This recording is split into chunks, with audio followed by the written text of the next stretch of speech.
ketika murid-muridnya bertanya, Rabi, Guru, Yesus, siapa yang salah? Orang ini ya, atau orang tuanya, atau mungkin suster yang menolongnya, bidan yang menolong melahirkan, mungkin lupa mencuci mukanya atau apapun lah ya. Nah, orang selalu bertanya siapa yang salah?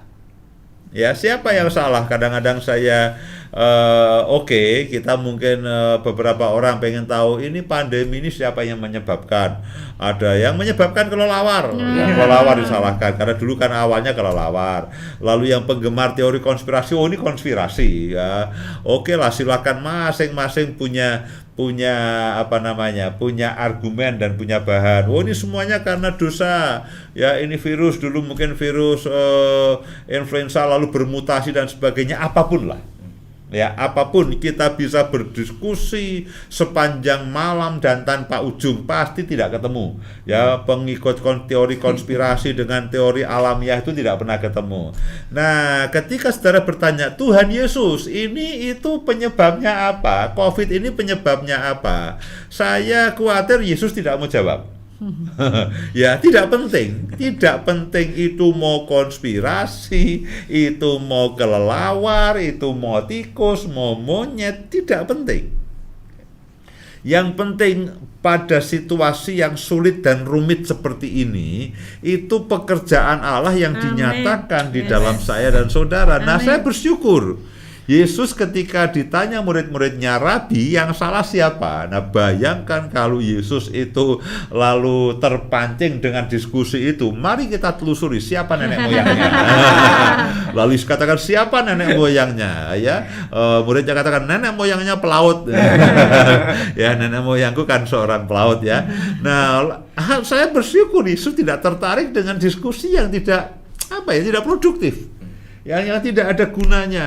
Dan seandainya Yesus tertarik lalu ditanya, kamu asalmu dari mana, orang tuamu siapa, apakah orang tuamu adalah si buta dari gua hantu dan sebagainya, atau siapapun, siapa nenek moyangnya, oh kamu ada kutuk nenek moyangmu, nenekmu pernah buta dan sebagainya, makanya ini merupakan dosa turunan, lalu ditelusuri ini lingkungan dan sebagainya.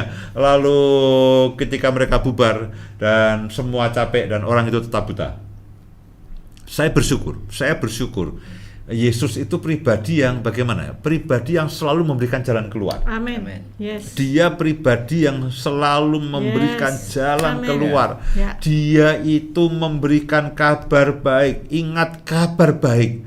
Tidak mempersulit dan tidak memperumit dan tidak memberikan rasa bersalah, tidak memberikan rasa tertuduh, tidak mengungkit-ngungkit, tidak semuanya itu. Yesus itu adalah pribadi.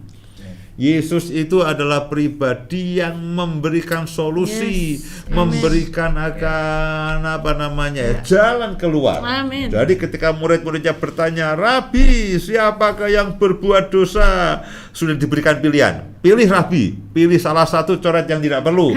Orang ini sendiri atau orang tuanya, sehingga ia dilahirkan buta. Mereka berharap, wah ini habis ini diskusinya akan seru nih. Ya, Tuhan Yesus lalu berdiskusi menurunkan pendapatnya. Yang menarik dan melegakan dan saya bersyukur adalah jawaban Yesus. Ya, bukan dia.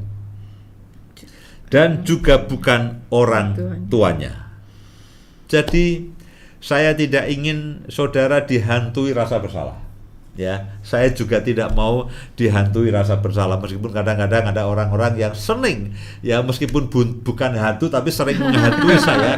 Wah, kamu kurang ini, kamu mesti nenek moyangmu ini kamu kutuk dan sebagainya. Kadang-kadang ada orang-orang yang suka menghantui saya, meskipun dia bukan hantu tapi terus menakut-nakuti. Nah, saya bersyukur Tuhan Yesus yang saya kenal itu bukan Tuhan yang menghantui, yang memberikan rasa bersalah, lalu menuduh, lalu menuntut. Itu bukan. Dia katakan bukan dia dan bukan orang tuanya.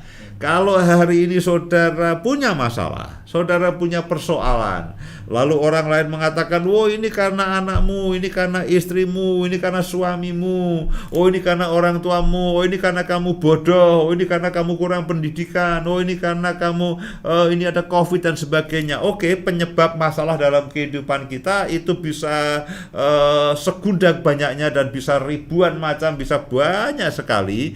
Yesus tidak tertarik dengan apa yang menyebabkan saudara punya masalah. Yesus tidak tertarik dengan apa yang menyebabkan saudara itu sakit dan sekarang ini punya problem.